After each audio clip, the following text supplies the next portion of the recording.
I'm here with Danny. Say hi, Danny. Hi, Danny. I started. Okay. Chapter 1. In the end, all things die, murmured the old man. No compliance with the old man. Chapter 1, Part 2. You will bring the end upon all things, the old man said, while gripping the young girl's shoulder. But Grandpa, I don't wanna, the young girl cried out. Chapter 1, Part 3. Little did the young girl know that she was the spawn of Satan. Grandpa, why do I have to destroy everything? You'll find out your destiny soon enough, young child. The old man replied with a faint smile. Now stop pestering me. He punched the child away with his hand and fell asleep. Punch. It says punished on here, but punched. Okay. Chapter 1, Part 4. 2 decades later, someone help me, the old woman cried out as her child was taken away. Sorry, love. This is what happens when you don't pay up this week, replied sternly from the young man, covered in head to toes with black garments. Dana, get your good. Get your good? Oh, wait, yeah, this makes sense. Get your good-for-nothing ass over here and take this damn baby, he yelled in the opposite direction. Chapter 1, Part 5. Calm down, Marty, I'm here. Dana strolled up in her usual late fashion. Please stop. I'll pay. Just give me a week. Sorry, Miss Jones. I love to help, but I got my hands tied, Dana replied sarcastically. She reached over, grabbing the young child, then heading out of the door into the cold, empty night. This sounds like a soap opera. Opera. It does. You late this time. Sorry, Marty.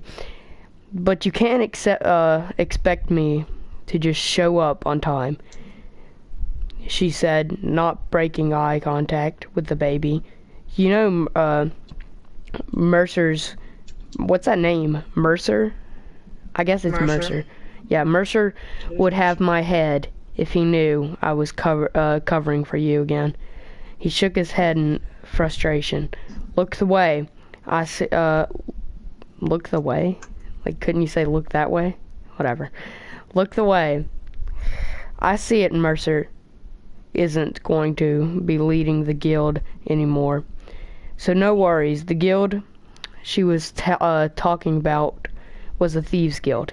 Dana, don't say things like that. Mary said, calm down. He places his hand on his hips and... What? You said Mary. I don't know. Yeah, Mary. Said... Marty. Oh, it says Mary on here this time. M-A-R-R-Y instead of Marty. He placed his hands on his hips and looked away into the darkness for a moment. Chapter 1, Part 7. Come on, Marty waved his hands. I'll pay for the carriage ride home. They walked towards the gate by the stables. They say in the silence most of the night. Around 5 o'clock, they finally reached Riften. Entering in through the gate, they immediately went to the local tavern, the Bee in the Bard. 2 honeybrew meads, love, Marty said to the Argonian at the bar. They sat at the closest vacant table. So, I don't suppose you want to talk about the youngin, Marty said, looking down at the child. Look, I'll give him to the orphanage down the road. Dana smiled at the young child who giggled back joy. With that cranky old cunt, Marty was I just said the word. Marty was cut off by the second of 2 mugs slamming against the table. That'll be 5 septums each, the Argonians stated. She then looked up at the stars towards a young woman with dark hair gleaming. Stairs. Sorry. You know what, guys? Don't worry. This is the only one where there'll be no editing. In the next one, I'll edit the video, so when I make all these mistakes, I'll just edit it out. Don't worry. Toward a young woman with dark hair gleaming upon her. With the might of daggers. The barkeep then moved back to the counter. Free drinks, sweet. Marty spat as he guzzled down a good portion of his mead. Chapter 1, Part 8. Knock it off. That's Marvin Briar. Sorry about that, guy. Marty swept all the meat in his mouth over Dana. Blackbriar, Marty gulped. The woman walked over to where they were sitting. She reached over, grabbing the child, then dropping a bag full of gold on the table. 400 septims. Split it. She then walked back upstairs. Marty and Dana both gleamed at each other. Fine, Marty reluctantly gave up. She then grabbed the bag and, cheering victorious, they both ordered separate rooms and slept through the night. Wake up, Dana. The cold, glowing eyes of Moloch Blah. Wake up, Dana's eyes fluttered open. Marty was there, shaking her. It is time for a new job, mate, Marty said, ecstatic. What is it this time? Dana rose in her bed, rubbing the back of her head while yawning. We are breaking into the Blue Palace. Dana's eyes grew wide. The Blue Palace was in the capital, the most heavily guarded place in all of Skyrim. What? She screamed at the boy.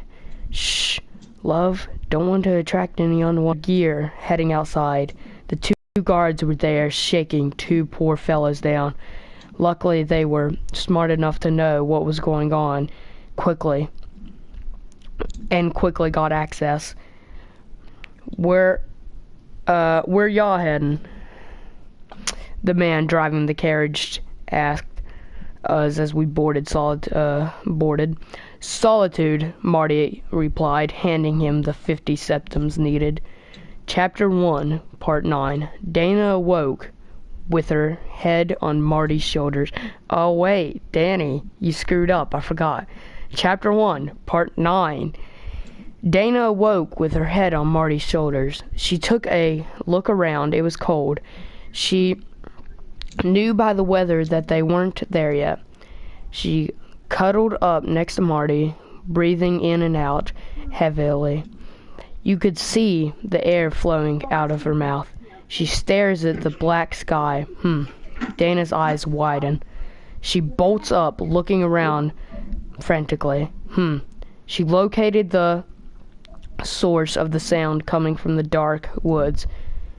Nay, a large dwarf's rod shot from the darkness into the back of the horse. The cart stumbled down, losing the back two wheels. The cart goes stumbling down the hill, hiring multiple trees on its ways down. Breaking apart finally on a rock, it cuts off the group. Dana, with the wind knocked out of her, and a broken ankle, faints on the darkness, cold stone ground. Marty lifted his head. Torchlight. And they good or bad? Are they good or bad? He wondered. He looked next to him and saw Dana passed out on the ground. To the other side of him, he saw his bag and a severed leg. He gagged. He reached for his bag, straining his arms. He managed to grab his bag and rolls over next to the Dana. Come on, girl. Let's get out of here. he whispered. Marty... Sorry about this, guys. I should have got some water first. Marty grabbed Dana and crawled farther into the woods. Thump.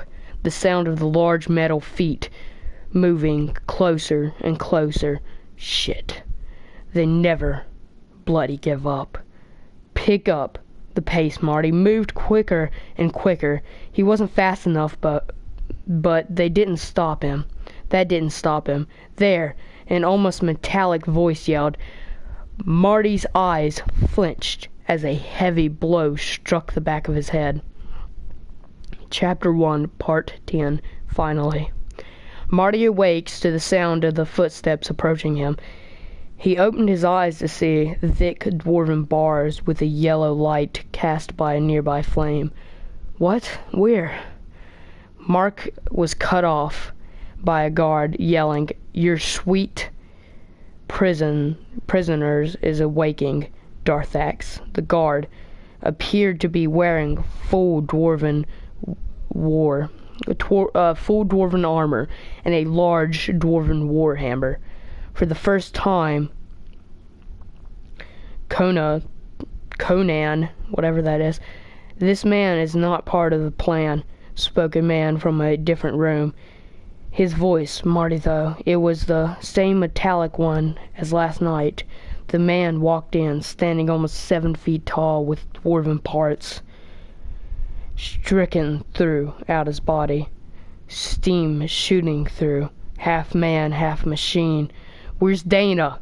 Spat Marty. Dana? Oh, you mean that girl? Well, I'm afraid she was lying. She's been lying to you. The man knelt on one knee. He started to whisper in my ear. You see, dear boy, her real name is Serana. She's a daughter of Cold Harbor. The man smirked. What? Cold Harbor? You better give me some real bloody answers soon, or we're going to have some trouble, Marty replied angrily. So, Navy, Nava, so young, so naive, so young. He clasped his hands on the side of his face. Kill him, Kona. The man looked over to his right, signaling the guard. What? No! Please! Marty! Screamed in terror, tears running down his face, flames beginning to pour out of from the roof. Eventually, the sound of Marty screaming stopped, and all was silence. Sir! A guard rushed in, breaking up the silence, panting. She escaped with the scroll. The guard collapsed on Darthax's feet. Kona, head to the observatory now. The guard rushed off. Near the exit, Serana swung back, pulling a lever, causing 4 vertical bars to come crashing down, blocking the hallway. She ran out to hear Mother's voice. Sorry, Serana. This is for your own good. Okay, guys, that's part 1 of the story. See you next episode.